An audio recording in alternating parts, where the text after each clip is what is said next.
É o seguinte, se o mercado quer, ele faz. O segredo é fazer o mercado ir para onde você quer. O Lula fez isso, né? Ele falou para todo mundo, falou, ao invés de você ficar pós-fixado, fica pré. Eu vou fazer a juro cair o tempo todo. O mercado, eu ganhei muito dinheiro, porque estava claro o movimento. A pergunta inicial, tu faz ser Alckmin, o Haddad? Eu quero saber o movimento. Quando o Lula falou, olha, galera, vai ser para cair esse juro ao longo do tempo, todo mundo ganhou dinheiro.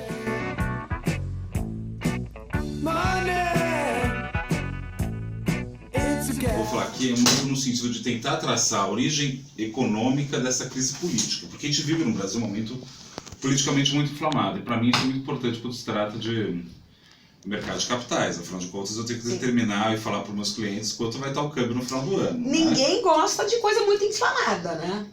Não, então, a questão da estabilidade é um valor para quem faz aplicação financeira? Em alguma medida sim, mas não necessariamente para ganhar dinheiro, né? O mercado, quando se fala a respeito do candidato do mercado, né? Se fala, por exemplo, né? O Alckmin é o candidato do mercado. Até pode chamar 3, porque você pode ganhar muito dinheiro se entrar o Haddad, por exemplo, né? Só você virar a mão, né? E fazer as coisas direito, não é isso. O que o mercado procura ter o tempo todo é uma espécie de previsibilidade, mas isso daí é que nem o horizonte, né? Quanto mais perto você chega, mais longe está, né? E por fim, né? Eu acho que é o seguinte, né? Do ponto de vista do mercado financeiro, o meu trabalho todo o meu esforço é, de novo, keynesiano, né? O meu trabalho não é estar certo, né? Mas o meu trabalho é saber antes da média das pessoas, a opinião média das pessoas sobre as coisas. Né? Então eu tenho que tentar entender sempre muito o que está no consenso, né? O próprio Keynes usa muito a palavra consensual ou psicológico, né? Para tentar determinar essa coisa indeterminada que é o conjunto das opiniões, né? Então, justamente isso, né? Então eu tenho uma hipótese sobre a origem econômica e através disso eu começo vamos dizer assim, a colocar em contraste todas as outras falas, né? Você veio me provocar a ideia da psicanálise logo no início aqui, né? Eu acho que guarda muita semelhança mesmo a economia com a psicanálise, né? Eu acho que a economia é uma ciência, é uma das ciências psicológicas, né? Tanto é que a gente tenta fazer toda hora uma modelagem do comportamento humano, né? E, de passagem, os modelos econômicos, mesmo keynesianos, mas não só keynesianos ortodoxos, são modelos muito frágeis, né? Para não dizer bastante ingênuos, né? Nas proposições, né? Quando você pega um homem econômico racional, né? Essa ideia de maximização tal qual, vamos dizer assim, desenhada, né? É bastante... De novo, a palavra falha, né? Ela não captura, né, aspectos bastante simples, né?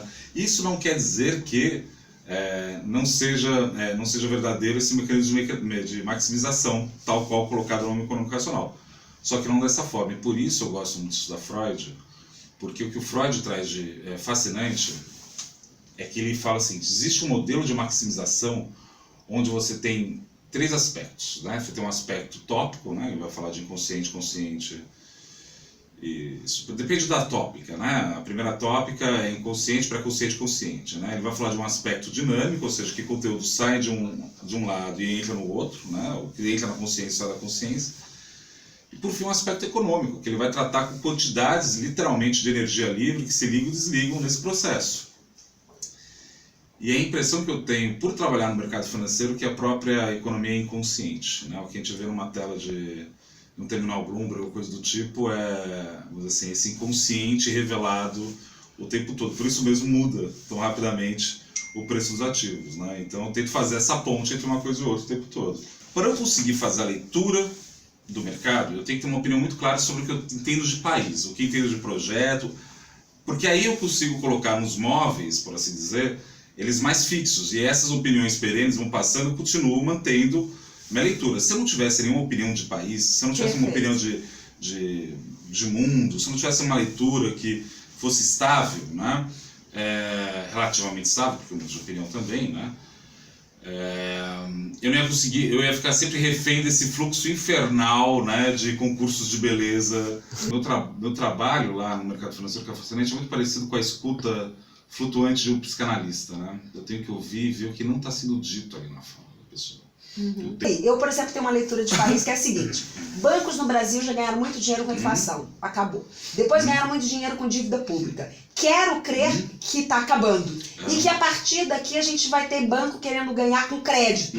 Eu só me preocupo que bancos privados estejam pensando que isso daria certo se os bancos públicos não fossem aí um concorrente muito forte. Faz sentido essa minha opinião? Olha, eu faria uma leitura diferente. Eu acho que faz sentido, né, no sentido do sistema bancário no Brasil ser absolutamente agigantado e concentrado, né, nesse sentido, qualquer...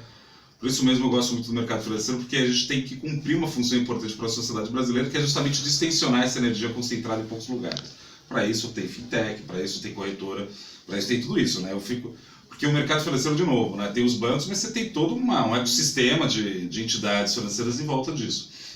Mas eu acho mais do que isso. Eu vou colocar dessa forma, eu acho que a alma do brasileiro é indexada, né? Um país que acha razoável reajustar o aluguel de uma casa em Pernambuco com insensível à variação do trigo no mercado internacional revela de si mesmo, né, um tipo de trato com um país bastante exploratório, bastante agressivo, né? Nesse sentido, isso daí é para além. Acho que o banco, vamos dizer assim, os bancos, o sistema financeiro, vamos dizer assim, é a parte mais visível, ou vamos dizer assim, a ideia mais bem acabada desse sentimento profundo que tem no brasileiro. Quando eu vinculo que a origem econômica da crise política se deve ao sucesso do Plano Real, a gente tem que observar as taxas de juros reais no Brasil. Então, por exemplo, em 2005, Selic menos IPCA, que é o jeito errado de fazer, que é um ex-post, que eu estou fazendo meio tosco, né? Mas eu estou fazendo isso porque eu comparo com vários outros países, é isso que a gente vai ver lá embaixo, né? A taxa de juros real em 2005 era 12,4%, uma coisa por aí, né? Por conta do amadurecimento do Plano Real, a taxa de juros real veio caindo, por uma série de motivos, né? Vem caindo a taxa de juros real. Chega em 2012, quando a Dilma coloca em 7,25, vai para 1,4%. Primeira coisa desses dois dados, né? Quando você tem uma taxa de juros real em 2005 de 12%, todo mundo no mercado financeiro é gênio. É fácil ganhar dinheiro. Se a taxa de juros de risco é essa, isso. Chega em 2012 com a taxa de juros real em 1,4%, você quer ganhar dinheiro, você tem que ir para o risco. Né? Simultaneamente a você jogar a taxa de juros para baixo, em condições normais de temperatura e pressão, ceteris paribus, né? Você aumenta o investimento. Na hora que você aumenta o investimento, a economia cresce. Na hora que a economia cresce, o desemprego cai. Na hora que o desemprego cai, o salário sobe. Na hora que o salário sobe, construímos a nova classe média, lindo, maravilhoso. Só que, simultaneamente, quando você constrói essa nova classe média, implica dizer que o custo da unidade de salário sobe em termos reais. Isso quer dizer, por outro lado, que a margem de lucro dos empresários cai. Então, jogar a taxa de juros para baixo implica, em condições adequadas, jogar todas as outras taxas de rentabilidade para baixo. Ou seja, você força todo mundo a ficar pré-fixado e não pós-fixado.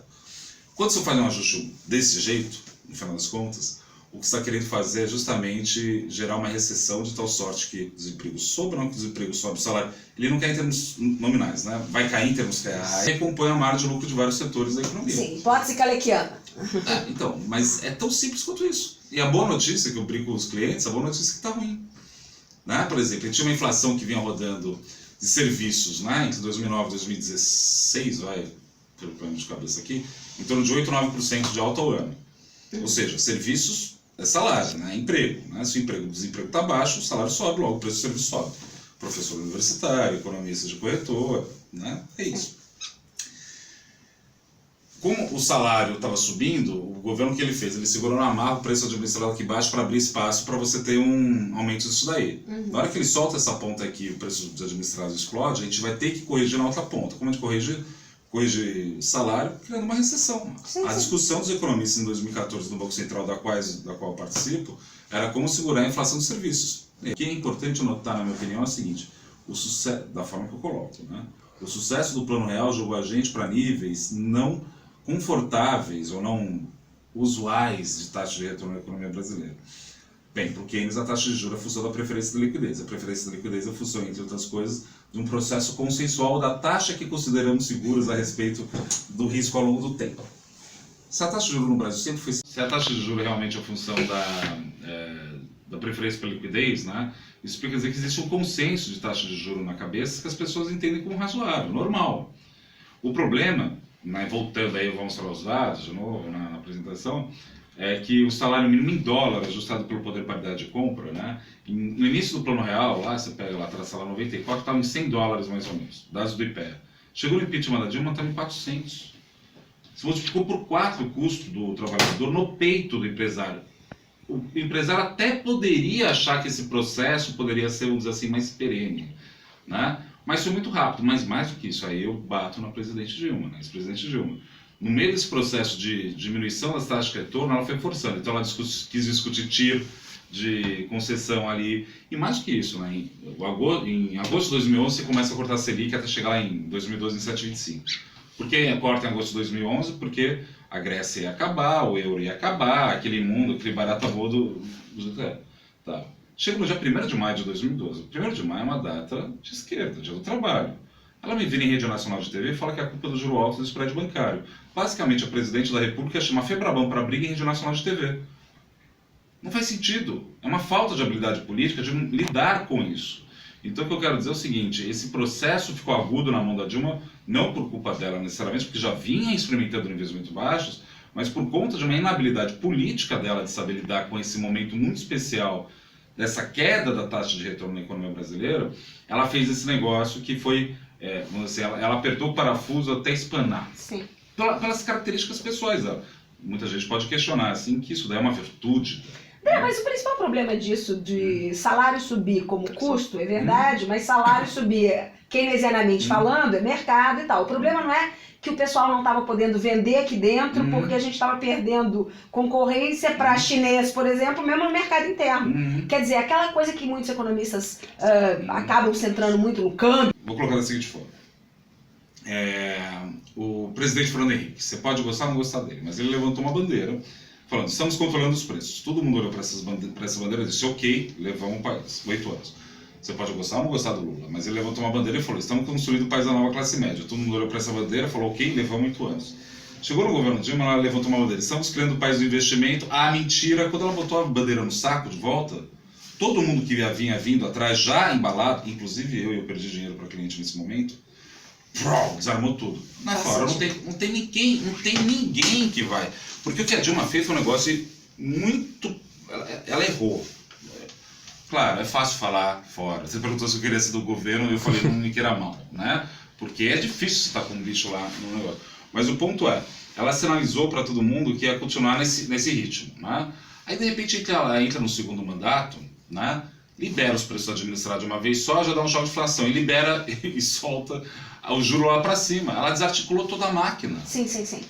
Mas esse cavalinho de pau no início do segundo mandato, né, as pessoas... é quase um consenso que foi uma tragédia. Sim. Né? Mas, ao mesmo tempo, no primeiro mandato, aquela coisa que foi aceitar a tal da agenda Fiesp, isso também era meio complicado, porque ela, em parte, estava atendendo reivindicações empresariais. Não acho complicado reivindicar frente empresariais de jeito nenhum. Não, mas do jeito que ela, por exemplo, as desonerações... Né? Então, e aí você impediu que o governo continuasse fazendo aquele pacote de investimento público que estava puxando investimento privado. De uma mais cota mais que o Lula 2, por exemplo. O Lula 2 tem mais condição de investimento público que a Dilma 1. Então a virada da econômica ela não é exatamente na Dilma, mas é um pouco mais no final do Lula. Eu acho que o problema é mais de livro-texto, esse problema. Vou agora sacanear, né? Para um keynesiano que nem eu, a curva de oferta agregada tem 3 trechos. Um trecho horizontal, um trecho normal e um trecho vertical. Quando você está no trecho horizontal, quer dizer que você tem um desemprego elevado, etc. Então, se está cortando ali a curva de demanda agregada, você pode colocar a curva de demanda agregada para a direita, que você vai aumentar produto sem aumentar inflação. O problema é que ela fez uma série de medidas de aumento de demanda agregada no momento onde estava no trecho vertical da curva. Ela deslocou a curva de demanda agregada no momento onde você não tinha nem como crescer no curto prazo. O desemprego estava baixíssimo, a ociosidade estava baixa. Ela fez errado. E aí que tá, falam, porque ela foi keynesiana. Não foi, os economistas estavam no clima, estavam lá. O que ela deveria ter feito, na minha opinião? Falaram, não, vou deixar que o tecido econômico se vire. Vocês se virem, sindicato com o patrão, eu vou ficar aqui olhando, qualquer coisa a mãe está aqui. Ou o pai está aqui, no caso ela é mulher, a mãe está aqui. Brinquem aí, a mãe está aqui.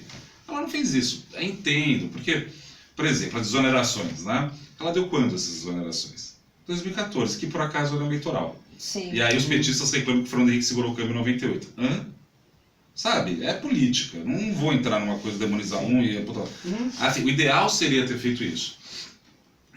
Obviamente, né, a gente vai estar dando vários passos para trás para ver se recompõe isso, né? O problema é que quando ela deu desonerações, a contradição capital-trabalho que existe, é normal que exista. É assim que funciona, afinal de contas, que estava no tecido econômico, na hora que ela deu desonerações, ela introjetou dentro das contas públicas. E a gente está, por falta de palavra melhor, ferrado nos próximos anos até resolver isso. Porque para expurgar, e agora estou sendo bem marxista, na verdade, não estou sendo nem keynesiano, para expurgar isso, essas contradições dentro do orçamento público, só tem uma solução mais ou menos razoável, que a gente vai ter que voltar a crescer muito. E eu não sei se a gente tem as condições para isso. Mas eu estou achando que o candidato de centro-esquerda tem uma chance grande de ganhar essa eleição. Por quê? Porque não faz sentido algum racional imaginar que alguém que aumentou o desemprego, precarizou o trabalho, vai querer votar por mais reforma. E não sou eu falando por um desejo meu pessoal, não é isso. Né?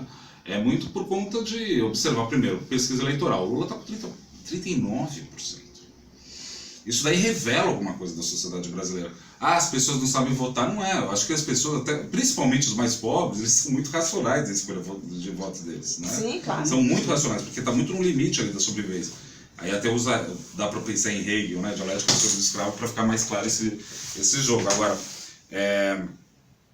não é razoável supor que vai para outro lado. Aí, por exemplo, você tem um Bolsonaro. Né?